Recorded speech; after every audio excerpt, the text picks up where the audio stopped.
Sarah Mitchell had always believed in the sanctity of marriage.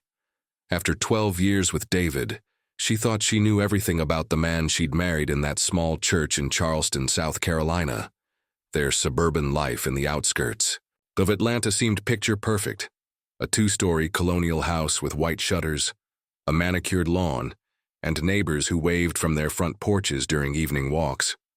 The August heat was suffocating that summer, the kind that made the asphalt shimmer and air conditioners work overtime. Sarah spent most afternoons on the back deck, watching their 8-year-old daughter Emma play in the sprinkler while she graded papers for her 4th-grade class. David worked long hours at his accounting firm, often coming home after dark with loosened ties and exhausted sighs. "Mommy, can we have a barbecue this weekend?" Emma asked one Thursday, her blonde hair dripping as she ran toward the deck. "We'll see, sweetie. Daddy's been working so much lately," Sarah replied, toweling off her daughter's face. That evening, David came home later than usual. Sarah had already put Emma to bed and was reading in their bedroom when she heard his car pull into the driveway, at nearly midnight. "Where were you?" she asked as he quietly entered the room. "Client meeting ran late." "You know how it is," he said, not meeting her eyes as he headed straight for the shower. Sarah noticed the faint smell of perfume on his shirt before he tossed it into the hamper. Her stomach tightened, but she pushed the thought away. David had never given her reason to doubt him before. The next morning, while David was still sleeping, Sarah's phone rang. It was her sister Linda calling from Charleston. "Sarah, honey, I need to tell you something." Linda's voice was shaky. "I ran into David's old college friend Mark yesterday. He said he saw David at that new restaurant downtown, with a woman. They looked pretty cozy." Sarah felt the world tilt slightly. That's impossible. David was at a client meeting. "Sarah, I'm just telling you what Mark told me. Maybe there's an explanation." After hanging up, Sarah sat at her kitchen table staring at her coffee as it grew cold. The morning sun streamed through the bay window, casting long shadows across the hardwood floor. Everything looked the same, but something fundamental had shifted. When David finally came downstairs, Emma was already eating cereal and chattering about her plans for the day. "Good morning, family," David said, kissing Emma's head and barely brushing Sarah's cheek. "David, we need to talk," Sarah said quietly. "Can it wait? I've got an early meeting." "It's about last night." David's hand froze on his coffee mug. "What about last night? Mark saw you at Romano's with someone." The silence stretched between them like a chasm. Emma continued eating, oblivious to the tension crackling in the air. "Sarah, I can explain."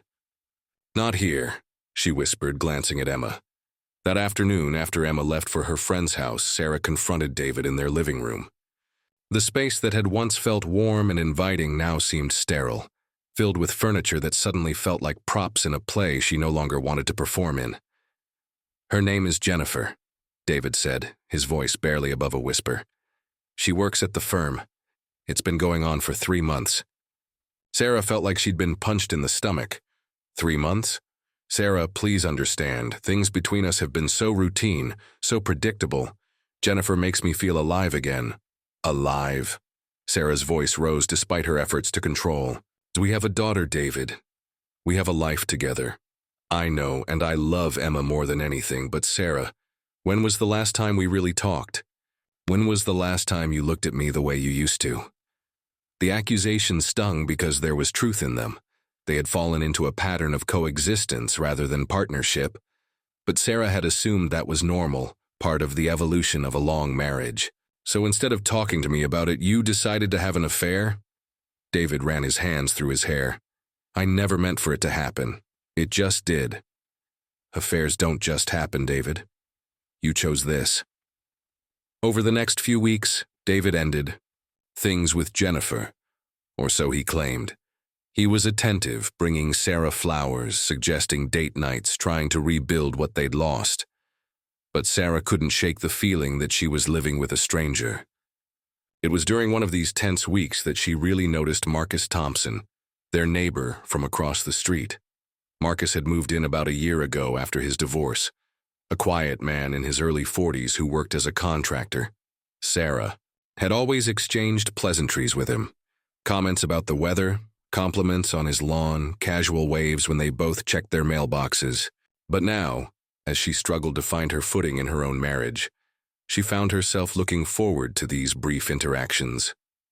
Marcus had kind eyes and a genuine smile, and when he asked how she was doing, it felt like he actually wanted to know the answer. One Thursday afternoon, while David was at work and Emma was at soccer practice, Sarah was struggling to fix a loose board on their front porch steps. The September air was crisp, filled with the promise of fall, and she was frustrated with the stubborn nail that wouldn't cooperate. "Need some help with that?" Marcus called from across the street. "I can handle it," Sarah called back, then immediately felt embarrassed by her sharp tone. Marcus crossed the street anyway, his toolbox in hand. "I didn't mean to imply you couldn't.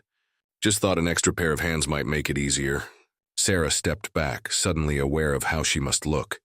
Hair pulled back in a messy ponytail, old jeans with holes in the knees, frustration written across her face. "Thank you," she said quietly. "I'm sorry for snapping. It's been a difficult few weeks." As Marcus worked on the step, they talked, really talked in a way that Sarah realized she hadn't done with anyone in months. Marcus told her about his work restoring old houses, about his teenage son who lived with his ex-wife in Savannah, about his love for old jazz records and Sunday morning crossword puzzles. "Your husband's a lucky man," Marcus said as he finished, securing the board. Sarah's smile faltered. "I'm not so sure about that." That evening, after Emma was in bed, Sarah found David in his home office, laptop open, cell phone face down on the desk. "Who were you texting?" she asked. "Just work stuff," David replied without looking up. But Sarah had seen the way his hand moved to cover the phone, the way his shoulders tensed. The trust that had been cracked was now completely shattered. "David, look at me." When he finally turned around, Sarah saw something in his eyes that made her blood run cold. Not guilt or remorse, but annoyance. He was annoyed with her for questioning him, annoyed with having to pretend, annoyed with the inconvenience of being. "Are you still seeing her? Sarah, we've been through this. Are you still seeing Jennifer?" The pause was answer enough. "How could you?" Sarah's voice broke. "How could you look me in the eye every morning, kiss our daughter goodbye, and continue lying to us? I tried to end it, Sarah, I really did, but Jennifer understands me in ways that you don't." The casual cruelty of his words hit Sarah like a physical blow. This wasn't the man she'd married, the man who'd promised to love and cherish her through better or worse. This was someone who had chosen his own comfort over their family's well-being, someone who could justify betrayal with talk of understanding and connection. That night, Sarah lay awake staring at the ceiling while David slept peacefully beside her. She thought about the life they'd built together, about Emma's trusting smile, about the future she'd imagined that now lay in ruins. She thought about Marcus's gentle hands fixing her porch step, about the way he'd listened to her with such focused attention, about how long it had been since she'd felt truly seen by someone. The next morning, David left for work with barely a goodbye. Sarah walked Emma to the school bus, waving until it disappeared around the corner, then found herself standing in her driveway, looking across the street at Marcus's house. He was loading supplies into his truck, preparing for another day of bringing old houses back to life, of fixing things that seemed beyond repair. When he saw her watching, he raised his hand in greeting, and Sarah felt something shift inside. Her chest, a small crack in the wall she'd built around her heart. Sarah had always been the type of woman who followed rules, who colored inside the lines, who believed that good things came to those who waited and worked hard. But standing there in the golden October morning light, watching a man who represented kindness and authenticity, she realized that sometimes the rules were written by people who had never faced the choice between slow suffocation and taking a breath. She walked across the street. "Marcus," she said as he finished loading a stack of cedar planks, "would you like to have coffee sometime? I mean, really have coffee and talk?" Marcus straightened up, studying her face carefully. "Sarah, are you sure about this?" "I'm not sure about anything anymore," she admitted. But I know I can't keep pretending that my marriage isn't over. David made that choice for both of us when he decided that his happiness mattered more than our family. What about Emma? The question showed exactly why Sarah was drawn to him. Even in this moment, his first concern was for her daughter's well-being. Emma deserves parents who are honest with each other and with her. Right now, she has a father who lies without conscience, and a mother who's slowly disappearing into someone she doesn't recognize. Marcus closed his truck's tailgate and leaned against it. Sarah, if we do this, if we spend time together, there's no going back. Are you prepared for that? Sarah thought about David's betrayal, about his casual dismissal of her pain, about the way he'd made her feel invisible in her own home. She thought about the woman she used to be, confident, passionate, alive, and the shell she'd become while trying to hold together a marriage that one person had already abandoned. David threw away 12 years of marriage for someone who understands him, Sarah said. He made his choice, now I'm making mine. Their first coffee turned into a long walk through Piedmont Park, where the autumn leaves created a canopy of gold and crimson above their heads. They talked about books and dreams and the way life sometimes took unexpected turns. Marcus told her about his marriage, how it had ended not in drama, but in the slow erosion of two people growing in different directions. The hardest part, he said, as they sat on a bench overlooking the lake, was realizing that love isn't always enough. Sometimes respect matters more, and when that's gone, there's nothing left to build on. Sarah felt tears sting her eyes. David doesn't respect me anymore. I'm not sure he ever really did. I was just convenient. The good wife who kept everything running while he did whatever he wanted. You're so much more than that, Marcus said quietly. Any fool can see that. Their second meeting was dinner at a small restaurant in Virginia Highland, far enough from their neighborhood to avoid familiar faces. Sarah felt guilty about the secrecy, but also exhilarated in a way she hadn't experienced in years. Marcus asked about her teaching, really listened to her stories about her students, laughed at her observations about the absurdity of school politics. You light up when you talk about your work, he observed over dessert. Do I? Sarah was surprised. David always says teaching is just a job. David's wrong about a lot of things. It was their third evening together, a quiet dinner at Marcus's house while Emma was at a sleepover, that everything changed. Marcus had cooked. Nothing fancy, just grilled chicken and vegetables from his garden. But the care he'd put into every detail made Sarah's chest tight with emotion. No one's cooked for me in years, she said, watching him move confidently around his kitchen. David doesn't cook? David barely knows where we keep the plates. They ate by candlelight on his back patio, talking and laughing as the sun set behind the trees. When Marcus walked her to her car later that evening, he stopped and turned. To face her. Sarah, I need you to know something. Whatever happens between us, it's not because I don't take marriage seriously. It's because I take it so seriously that I can't stand watching someone treat it, and you, with such disrespect. When he kissed her, Sarah felt like she was waking up from a long, dreamless sleep. This wasn't the desperate passion of new attraction. It was recognition. The meeting of two people who understood loneliness and chose connection over safety. The next morning, David was loading his car for a weekend business trip when Sarah approached him in the driveway. We need to end this charade, she said quietly. What charade? This marriage. This pretense that we're still partners when you checked out months ago. David slammed his trunk shut. Sarah, we've been through this. Jennifer and I don't care about Jennifer anymore, David. I care that you've spent more energy lying to me than trying to fix what was broken between us. I care that you've shown our daughter that marriage means one person gets to do whatever they want while the other person just accepts it. So what are you saying? I'm saying I want a separation. I want you to move out. I want us to figure out how to co-parent Emma without the toxicity of pretending we're still in love. David's face went through several expressions. Surprise, anger, and finally, something that looked almost like relief. If that's what you want, he said. It's not what I want, David. It's what you chose for us the day you decided someone else's needs mattered more than your family's. After David left for his trip, Sarah called her sister Linda. I'm leaving him, she said without preamble. Oh, honey, are you sure? I'm sure. And Linda, there's something else. I've been seeing someone. The silence on the other end stretched long enough that Sarah wondered if the call had dropped.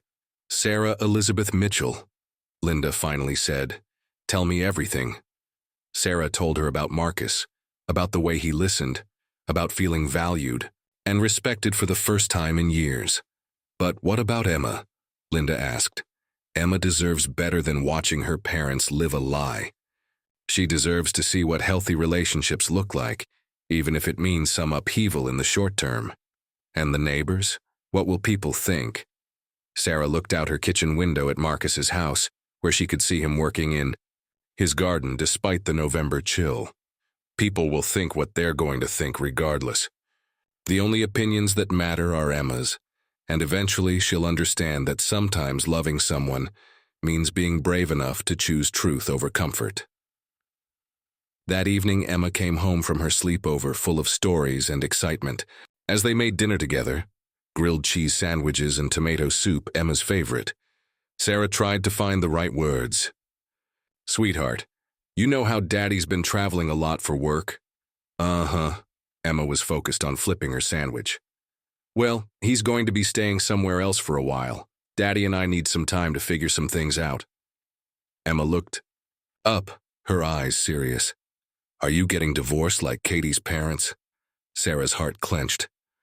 We're taking things one step at a time, baby. But no matter what happens, Daddy and I both love you more than anything in the world. Is it because Daddy's always on his phone? The perceptiveness of children never ceased to amaze Sarah. Partly, yes.